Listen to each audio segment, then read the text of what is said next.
and then we'll see if we keep the recording or not.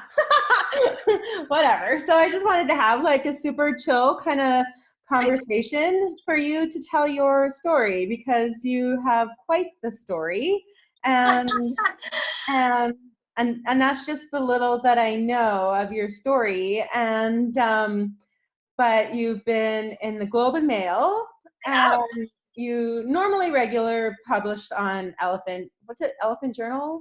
Elephant Journal, yeah. And so you're partly famous, and it sounds like you used to live in like New York. Did you live in New York, or? I did. Yeah. Honestly, this is realistically one of the very first times ever that I'm actually happy that I currently don't. I'm just putting myself back in, I lived in a 300 square foot apartment. I didn't own kind of those rainy day activities like books and board games. I own clothes. So, thinking of sheltering in place for 2 months with my clothes it's not that appealing. Yeah.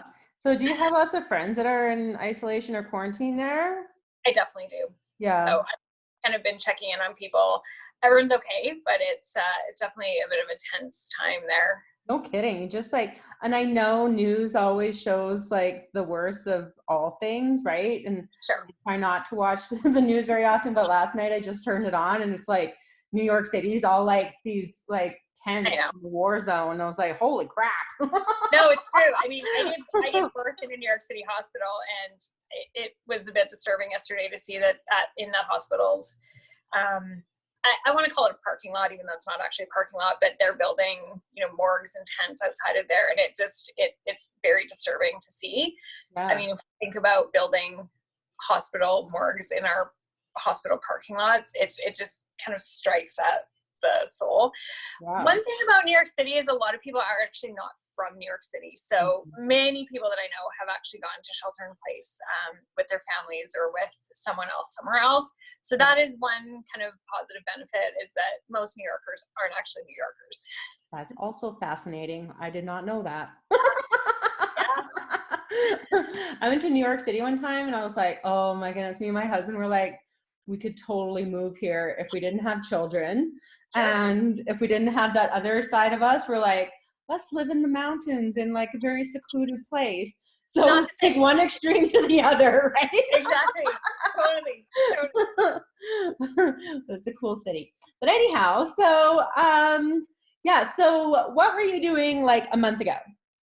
A month ago, I still own it, and I'm still responsible for it, but my business is called My Body Couture, and it's on 17th Avenue in Calgary. And I see people primarily one-on-one, although I actually did have 2 group classes per week where I help people feel better in their body. So my title is I'm a movement specialist. I work with people primarily who have sore backs, sore shoulders, sore hips, sore knees, and I give them really a custom blend of, I have a lot of different certifications. So I give them a custom blend so that really those underlying, whether it's lack of core strength or too much compression at the joints, that people can actually move forward and ditch the underlying reason why their bodies are achy, creaky, in pain, etc. Mm-hmm. So as of Monday, a week ago, so about 10 days ago, closing in on 2 weeks, I guess, the government mandated that no Albertan shall go to the gym. And although I have a one-on-one studio, so it sits in something that looks like a bit of a gray zone on one level because it's a private service, my licensing is as a fitness facility. So that was the end of any personal service delivery in that studio space. The group classes that I teach, my studio space is actually only 400 square feet, so I'm not doing group classes in there. I was using a community center, and that was also shut down. So that was an immediate, we're not, there was actually a 24-hour window where all of a sudden my son didn't go to school anymore, and I didn't go to work anymore. So it was just instant. So how did you feel in that moment? Was it like, holy hell? Well, I sort of was saying earlier this week, maybe it's not the best way to describe it, but I could see the storm brewing. And in a certain way for me, it sort of shot the bullet to put the wounded animal out of its misery, because it was done. I didn't need to stress about it. It was just, it wasn't putting me in personal conflict. That Sunday or Saturday, I had actually called all of my clients, figured out who was comfortable, who had the capacity, who was still even working downtown, etc. And then I was like, is this socially responsible? Is this something that I should be doing? Is this putting me at risk? Is this putting any of my clients at risk? So in a certain way, it was just a great moment because I could just process it and move on. Mm-hmm. Yeah, I always say like a door closes so another one can open. So how did that door open? And where did that door lead you to? It's a good question. So when the community centers got shut down, I exchanged emails with the community center coordinator on the Monday, and I actually had a class that night. And so that actually ended up being a bit of a gift because I had students that were scheduled to arrive at my class that night. So I didn't have time to sit around and strategize or to sit around and delay and kind of see what happened. I needed to deal with that class of people, and I needed to find an option and an opportunity for them. So fortunately, a couple of years ago, I had a little bit of a rough patch in my business, and I had already taken steps to go towards the online route. It certainly wasn't as substantial as what I'm doing now, but I diversified the business. I became the exclusive Canadian distributor for a product called Yamuna Body Rolling, which I teach, and I also lead teacher trainings. So I already had an online sales portal. It's not really meant for fitness classes. It's meant for selling product, but it already existed. I could create listings so that people could immediately jump online and pay. I was already familiar with the platform called Zoom that we're all using now. I had conducted some other meetings, and so it was a really quick, $200 spend to just get that onboarded. And then I was able to literally send out the link for that class within a few hours, and we didn't skip a beat. And so by the next morning, I was already, again, I communicated with all my clients to see who was staying, who was going, who was transitioning, because I have some clients who are literally so far underwater with dealing with pandemic management and different high-level concerns at different companies that they just don't have the capacity right now. We're just kind of seeing who is where and starting to deliver services from my living room. Mm-hmm. Yeah. So I know I've talked to lots of other trainers, those who are really hands-on with their practice, and you were doing like one-on-one, like pretty hands-on. I was. So how does that feel now doing it online? Like, how does that working? What's it kind of looking like now? Like, how can you maintain that, even that energy and that love and compassion in, let alone what you do? So tell me about that. Well, a lot of my clients I have a really great relationship with. Mm-hmm. So it crosses into a really personal relationship. That doesn't go away. Mm-hmm. So we still have this interactive two-way dialogue. That part I really love because, I've been laughing because I'm like, we're all going to turn into feral cats at the end of this. By 2 weeks in, I've almost forgotten what it was to deliver service live because I'm just used to now, okay, this is how we talk now. This is what we do. The interesting thing, and something I've actually loved and my clients have all appreciated, especially anybody who was already a client, is that we're actually working on new things. So in my studio, I had equipment, I had props, I had kind of a way that we did things. And I'm definitely someone who likes change. I've never shied away from that. I moved to San Francisco, I moved to Montreal, I moved to Toronto 3 times, I moved to New York, I moved to Calgary, I moved to Edmonton. That's all in my, adult life. So I'm someone that kind of, I wouldn't say I enjoy chaos, but kind of, and I like change. So what's that? You're adaptable. I am very adaptable. So I've actually really enjoyed the opportunity. I pick up different things on the camera that I maybe wasn't seeing because I've got a different angle on people's bodies. Wow. I can't rely on my equipment. We don't have the tools. Some of it has been somewhat amusing because, for example, today I needed somebody to put a yoga strap around their leg. And I'm like, well, grab a pair of pants, put the crotch around your foot, and let's, we can make do with everything. But I have a lot of clients that we were kind of, we were on sort of a path and a program. It's shaken it up, and everybody is really getting amazing results from the work we're doing. The group classes, something else interesting has happened there. About 5 years ago, I had a health problem. I actually got salmonella, and I was very ill for quite a while. Then I fell on my tailbone, and I ended up with a dislocated rib, and on we go. But it was very difficult for me to teach while demonstrating, because I could basically only teach. I couldn't really demonstrate. My body just wouldn't do it. So and that was a thing that I never really kind of came back to it. I mean, in my private studio, I'm not working out with my clients and delivering the workout to them. So I've always just, like, for the last 5 years, I've just relied on my voice. And so several students have commented on how great it is that I'm actually doing the workout so that they can get that visual. So I think everybody is kind of like, wow, we can see some great things in this. We're working on parts of the body that maybe we wouldn't have. We're getting different angles. Even just on a prop level, we're shaking it up. I've asked several clients if they can maybe get, cans of soup, and we can use those. I don't use a lot of weights in my studio, but like, we're just kind of exploring new angles, and that's good for everyone's body. What's really interesting is I didn't even know. I thought yoga was your main thing, and that you taught more of a Yin Yoga. I thought that was like more your thing. So this is really interesting. Yes. So Yin is one of the techniques that I do teach, and I do integrate into my practice. All of my certifications end up kind of getting mixed into somebody's practice. Right. Yeah. Where you're seeing the Yin popping up in my communications is that a lot of people have been really reluctant to try Yin. Basically, it is long held static postures on the floor where you don't move. Okay. With all of this stress that's going on, and all of this sitting and all of the sedentary lifestyle that's going on, there is a massive uptick in interest in stretching and in stress relief. And those are two of the things that Yin specializes in. And you're rolling. Like, I have a foam roller, and like, it's become my new best friend. Correct.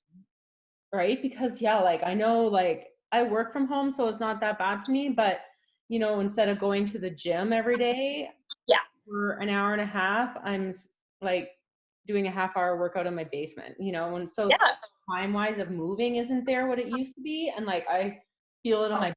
Even today running, I'm like, I didn't know that my erector spinae was supposed to move when I run. I mean, I have 14 classes a week that I'm teaching right now, which is clearly that's an uptick from 2.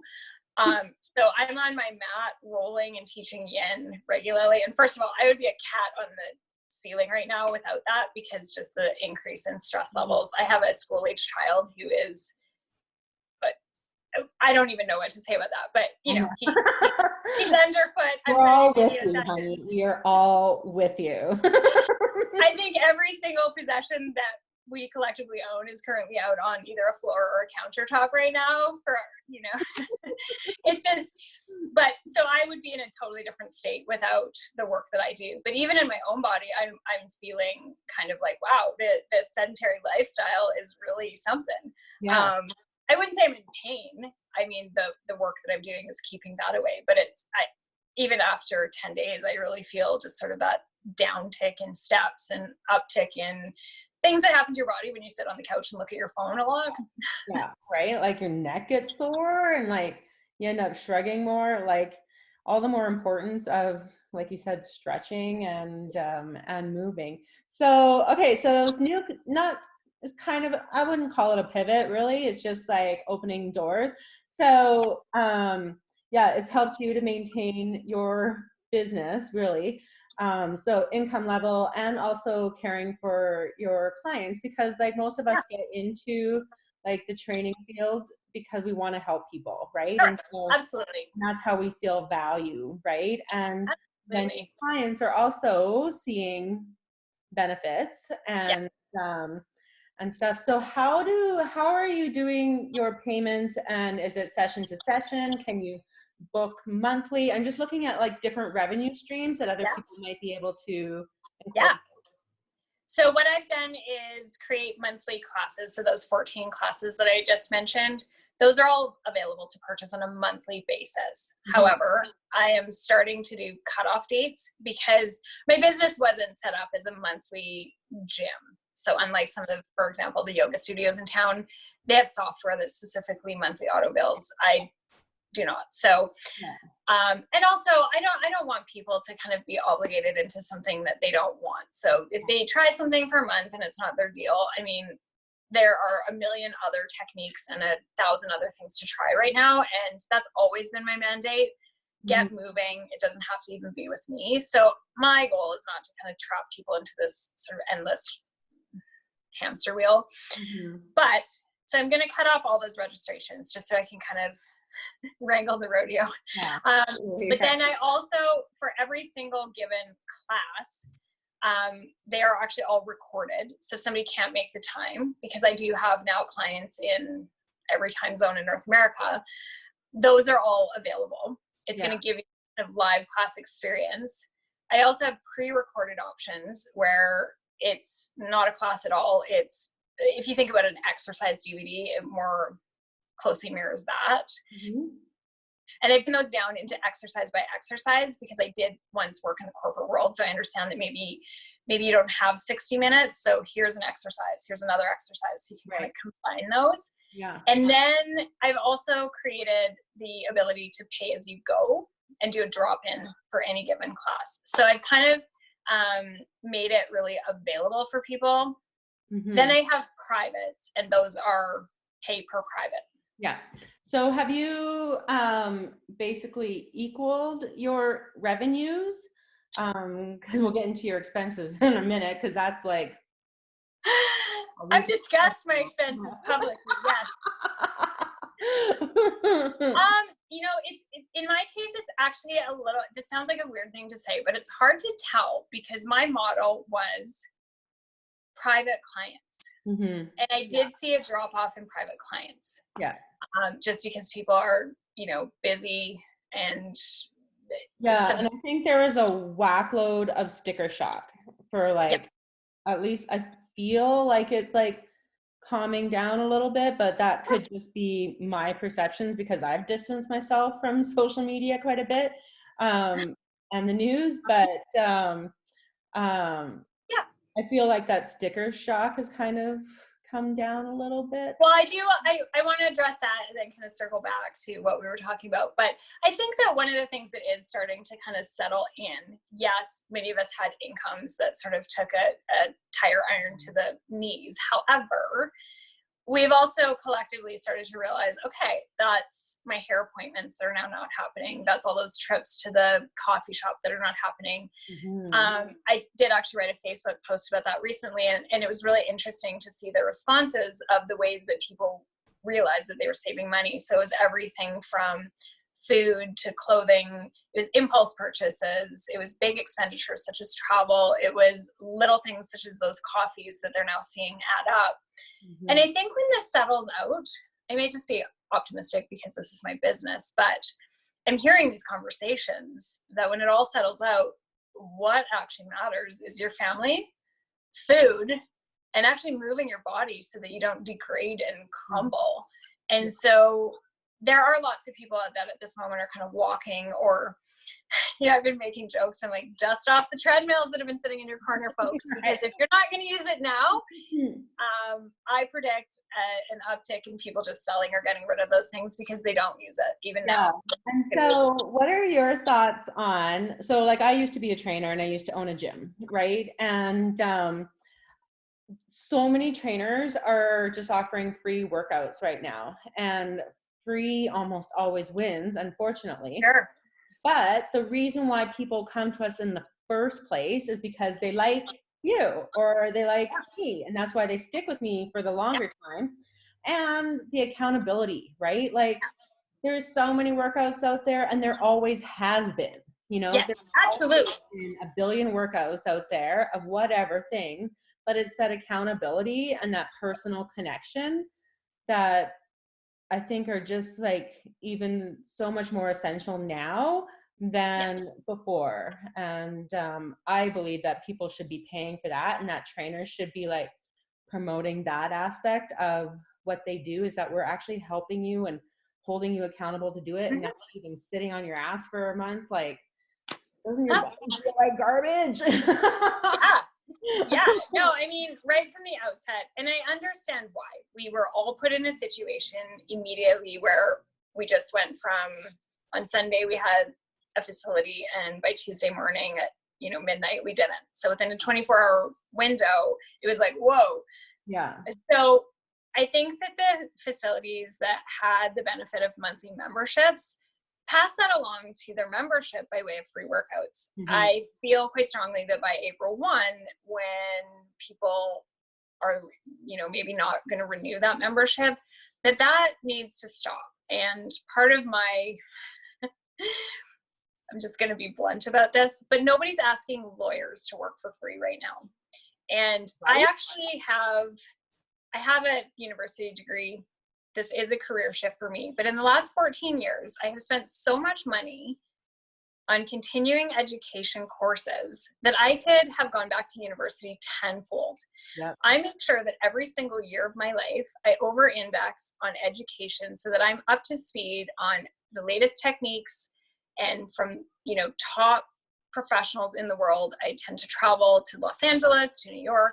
I make sure that I'm really at the top of my game to deliver these things to clients. And so I never considered for one moment that my work should be free, because all that does is undermine our entire industry.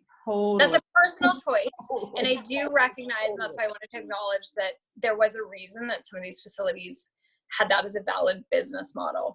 But that's not my business model, and it never has been. And I did create a pay-as-you-go program because I do know, it's financially stressful for people, and I don't ever want that to be the barrier. So if what you can pay is $0, you're still welcome to do a drop-in class. No, it's really interesting, because I've studied a lot of community development things, and usually pay as you go or pay as you can ends up being a lot better, because some people will pay nothing, but some people will pay a lot more than what you would have even guessed, right? Because they A, want to support you, B, they see the value in it, and right, and then they can. Not everybody is broke, right? And so I like the pay as you can kind of models. Me too. And so I think that there's elements of this shift that I will keep in my business. I'm not going to pay as you can for privates, because that's a personal service. We wouldn't ever go to a massage therapist or a chiropractor and pay what we can.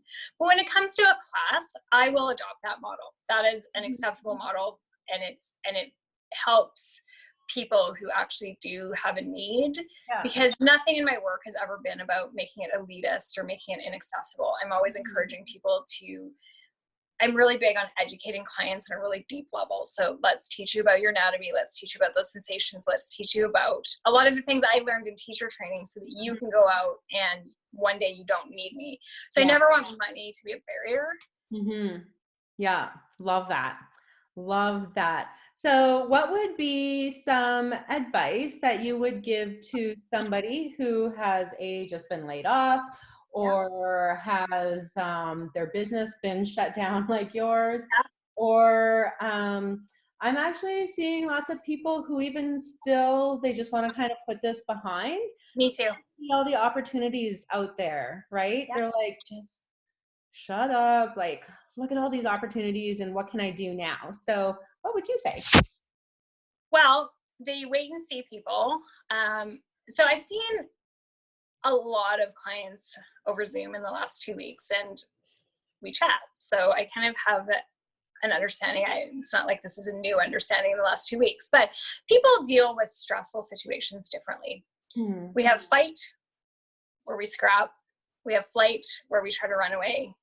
We have freeze, which is we just do nothing. And we have fawn, where we kind of bring all our peeps in, and we, cuddle and we massage. And so we have to also give some grace to the fact that this was an unplanned event for most people. A traumatic event, really. Yeah. an unplanned traumatic event.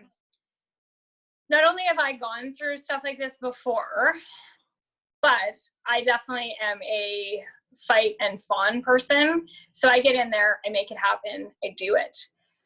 I think if we're in that wait and see moment, I think we do miss a window.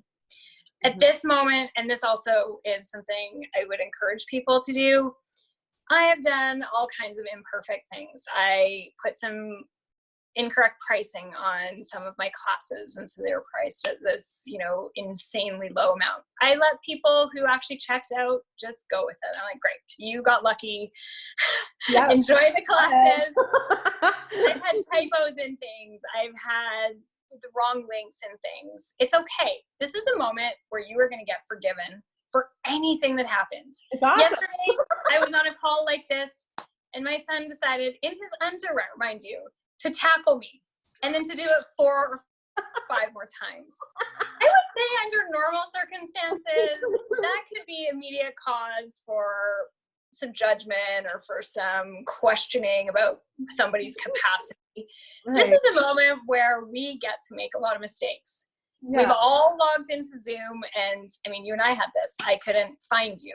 Yeah. We've all logged into Zoom and had, you know, we had to drop the call. Do it now, because you're in a moment where anybody like myself who's kind of come into that immediate mobilization is already up and running. So if you wait 4 weeks, some of that technological, that mass technological catching up to speed is going to be already completed by everybody else. Yeah. So make these mistakes, do it publicly. There's no shame in anything right now. There's these hilarious Facebook stories running around of people that are, you know, they've been caught on their business conference calls with their spouse walking around in their underwear, stuff like that. So just get in there, join the fray. Right? And I love it because it shows authenticity. And like, I've never been shy from being that way. And I get some people are, but I just think it's like, yeah, it's just your time to be an authentic self and get comfortable doing that, right? Totally. This is also a moment where, you know, we've gone from this cleaned up, shiny Instagram filter world to like now everybody's on these calls with their hair like that, no makeup on. Let's just get it on, but, you know, I'm lower than the screen, right? Totally. Then the other thing I would say, you touched on this a bit earlier, but I think it's an awesome point is, you know, this is the time for all of us to be doing an inventory of our skill set. So I already was a paid writer for Elephant Journal. I'm going to carry on with that. That becomes, you know, once this immediate window passes, that's going to become even more important. I could teach Yin. So while I had 1 Yin class a week, and now I have 7.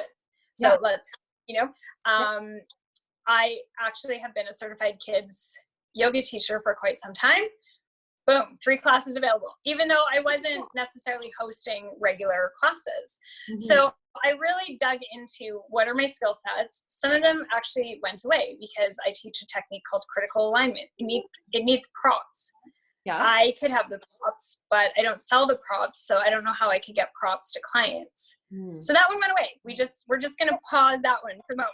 I teach Pilates on a Pilates reformer. Well, the average person does not have them available in their home. So pause button. But I actually was able to just do that inventory of what skills do I have and what skills are people going to need. So, you know, that's right away. I was like, okay, kids are at home. They need yoga. Yeah. People are stressed out and their bodies hurt. So let's get that Yamuna body rolling and Yin out there in a bigger, more accessible, more affordable way. Yeah. And so I don't even see it. I mean, it is a pivot in that I'm a private teacher who can teach groups. I'm not a group teacher who can sometimes teach privates, and those are different. Yeah. I haven't turned my back at all on my private clients. I'm still taking private clients. I'm getting new private clients. They're going to get that same excellent service and delivery. But I just wanted to reach out into my skill set and give people that help that they need right now. How important do you think how your mindset is and how you've been able to adapt? Like I believe that like if you believe that the world is doom and gloom and everything is dark, and that's what you will attract, right? As my saying says, you know, like whatever you bring attention to comes forth. Something like Sure. energy flows. You know, and so if you like have a more positive mindset and you see the opportunities and positivity in the world, you tend to attract those things more. Mm-hmm. And kind of like your 4 Fs. And so how has that, like, how have you seen that? Have you seen that? Well, I use different words, but I'm a stubborn person, and I believe that there's a way out of every situation. I will not allow my business to fail. So you touched on this earlier, but we're now in a situation, and I'm certainly not alone in this country, where there is no cessation for even 1 penny of any of my expenses, not in my home, not with my vehicle, not with my corporate rent. So that is also part of the immediate mobilization, because everything is due April 1st, just as it was before any of this unfolded. Mm-hmm. So my mindset is, at some point this will end. It's never going to quite go back to normal. We can't have a collective global trauma and something that fundamentally opens our eyes, changes all of us, and just think that we're going to press the green go button and it magically reverses. Yeah. This isn't a movie. Yeah. So knowing that, let's make this happen and make the best of it. And actually, I think it was the second day, it was Tuesday, I did allow myself to go into the hole. I'm not someone who cries a lot. I literally cried more than I have in my entire life put together all in one. But then it was kind of out. Mm-hmm. And by that afternoon, I had sessions, and away we go. So I think that mindset, of course, if you think you're going to fail, this is a moment when actually that probably, unfortunately, is true. Mm-hmm. I have never doubted myself for one moment that I couldn't sort this out. I'm not saying it's easy. I'm not saying, I've presented this story in a way that's like, oh, we just turned on a dime and here we go. Mm-hmm. There's definitely been some tough moments when I look around my apartment, and I have had some tough conversations with my son because I have basically not paid attention to him for 2 weeks.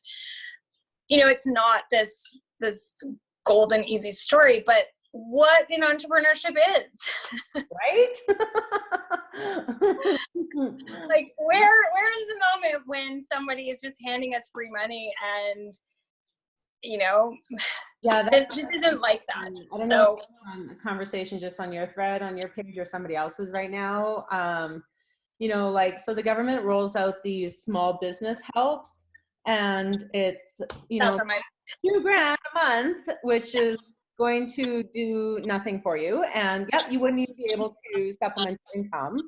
And it's taxable. So take off another 20% from that. And so now you're living off of like $1,800 or less. And, or I guess $1,600. And your rent is like, you're paying rent at 2 different places. Like, sure, my corporate rent, that actually doesn't cover my corporate rent. So, right. So here's my opinion about that. I'm glad that the government has stepped up to provide assistance. There are people in positions where they can't sell things online. Mm-hmm. In my building, there is a bakery just underneath me. How do we sell? She largely serviced the corporate market. So all of her contracts disappeared. And I'm sorry, but there's no way to sell enough croissants online to cover that. That wasn't her business model. Yeah. There are clothing stores that are shut down, and they're not, maybe they have a few dollars a day in online sales, but I at least have, I shouldn't use the word at least, I have the good fortune of having a service that can be delivered, and delivered very well online. Yeah. And it can be delivered at different price points, and I can dig into some skill sets and bring those out. Not everyone is in that scenario. So I'm glad that the government programs exist. However, my opinion is, whether this is 2 months from now or 4 months from now or 6 months from now, I am going back to that corporate space. Mm-hmm. And I'm not going to stand here right now and let my house burn down and not even try to take a hose and stop it. And in my opinion, I could cease all of my income and to your point, make $1,600 or $1,800 a month to plug the hole a little bit. But at the end of this period, I will be standing outside and my house will literally be a pile of rubble in the ground. Yeah. And that's not helpful. Right. Because not only do I offer a service of help to other people that desperately need my services, but I need to help myself also. Yeah. I don't think it's helpful to stand there and let my whole business burn down and then try to recreate something in 4 to 6 months. I think it's helpful to keep servicing my clients, keep those relationships strong, keep as many people healthy, and stop kind of that attrition of the body that we're all having, because we went from, most of us actually weren't even getting enough exercise in a day, but now whatever it was, and that's really hard on the body. So I don't want to criticize the government. I think that this is a huge thing that sort of steamrolled in. It has devastating financial consequences. And I think there's a lot of people that fit in between the cracks, and I'm one of them. So, you know, I was raised on a farm. We don't fuck around. Yeah. And so I'm just using that work ethic from my childhood. Yeah, that's right. You figure your stuff out, even if it's uncomfortable. We don't care if it hurts. 46 acres of grass need to be mowed right now. Go. Don't complain. See you in 4 hours. Yeah, right. And that's what I'm doing. You know, it's. Yeah. Totally. I'm reading Marie Forleo's book, Everything is Figure Outable. And I just totally align with that, because I'm kind of the same way. Grew up on the farm, and it's like, you just figure shit out, you know? And it comes back to, if you want to figure shit out. If you don't want to, and you're like, let's just throw in the towel, we'll just like wallow in self-pity for a little while. That's cool.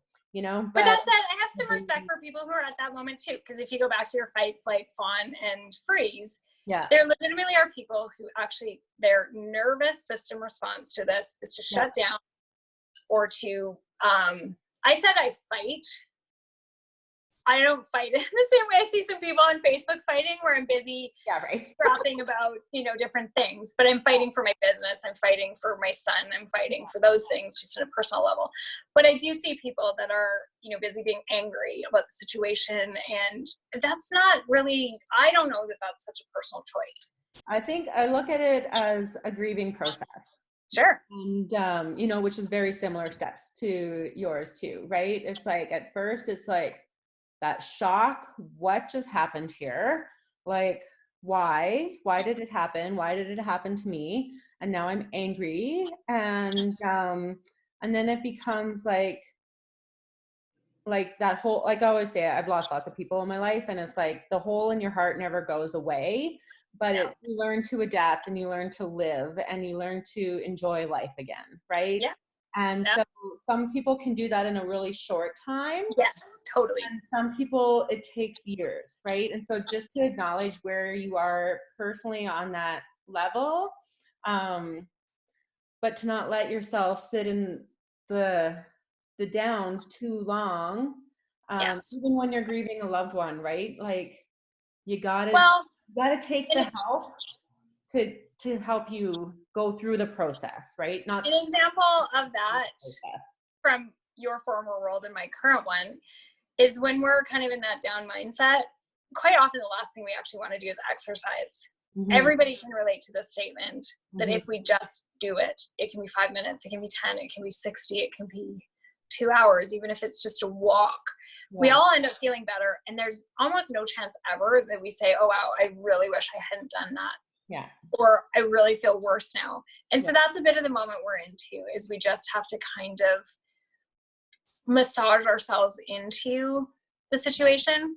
However, I also feel like there's a lot of people with a lot of unresolved, let's call it trauma. So we in our culture have really emphasized the yang of that yin and yang circle, the accomplishing, the doing, the lists. I can't tell you how many people I have over the years, you know, said, how are you doing? And their response is, I'm busy. Or if I've said that in response, I actually mean it as kind of a negative, but they say, oh, that's great. Busy's good. So we have glorified busy. We've glorified, I mean, we can't go to the bookstore, but go on Amazon and look at how many books there are about being more productive, about time management and task management and list making and bullet lists and all of this stuff. And so there's a lot of people out there who have never actually dealt with their shit. They haven't dealt with their shit from yesterday, let alone last week or a month ago or their childhood. And that's not a negative statement. It's just a fact, is that we have never, there's a certain community that has embraced that. We tend to be yogis or coaches or things like that. But this is going to be a really challenging moment for some folks where we've lost our power, we've lost our status, our air miles points can't even buy us a flight anywhere right now. We can't go out to parties and network and be the big wig. We can't drink the problems away. I mean, I guess we can at home. We can't gamble the problems away. We can't go to stores and shop them away. We're gonna have to sit in our crap. And if we haven't ever done that, it's gonna be a flood that kind of pops out. So I recognize even that there's entrepreneurs who are in that situation. Who might just feel stuck because there's this ball of. And I totally get that, because I'm a doer and I've always been like, I need my list, I need to do things. I feel a sense of accomplishment when I check off those lists. Sure, me too.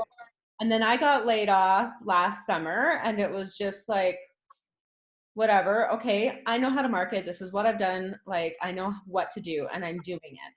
And then I got a coach, and she used to be a yoga instructor, and she brought in this whole concept of just being and not doing. And I'm like, what the hell does that even mean, to be? What do I need to do to just be? And she's totally don't do anything, just be. I'm like, what does that look like? What do I, and I have to do, like, and this has been 6 months of working with her, and I'm still like, I'm starting to get it a little bit more, that like, I don't have to do things on my business, and I just have to feel where I am and acknowledge that maybe now I'm great and maybe now I'm not. And that it's okay to just step away if I'm not feeling good or whatever, right?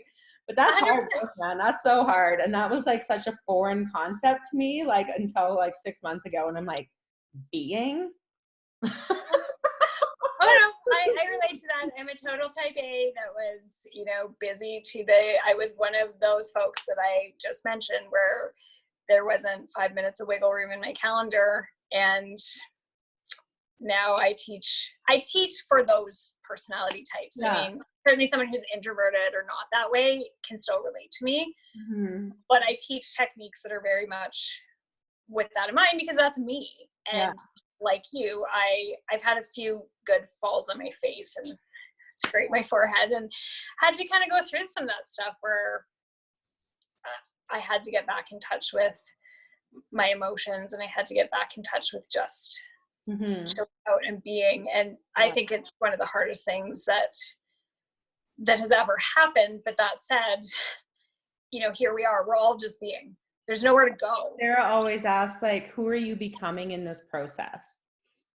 So I didn't meet my monthly goals, but who am I becoming in that process? Am I becoming a person that like lives on stress and being in that negative mindset? Or am I like becoming a person who is okay with who I'm becoming? I'm a better person than I probably was 6 months ago. I'm doing like these energy quotes that my husband thinks I'm a wacko on, but whatever. That's awesome. Anyways, how can people best get in touch with you so that they can do some of your classes or even do some one-on-ones with you? What is the best way? So I'm on all the things. My business name is my body, BODY, couture, COUTURE. So under that handle, I'm on. Sorry, we had a little moment there. So under that handle, I'm on Instagram, I'm on Twitter, I'm on Facebook. And then under my personal name, which is spelled Janice like Joplin, Janis, my last name is Isman, which is spelled is a man, ISAMAN. So I'm on LinkedIn. I do have a personal Facebook page. I do have a personal Instagram. At the moment, there's a pretty tight merge to all my worlds, but yes, Janice Eisman on everything. That's right. That's right. Awesome. I want to thank you so much because I love your vibe and your go get 'em, and I'm not going to let my business fail mentality, because it won't, right? And no, totally not. You have yourself to support, you have your kid to support, and you have like a mission of helping people. So you are going to do fantastic things, and keep up the good work. And thank you so much for being on my call. So have a Thanks for having me. Hey, I'm going to just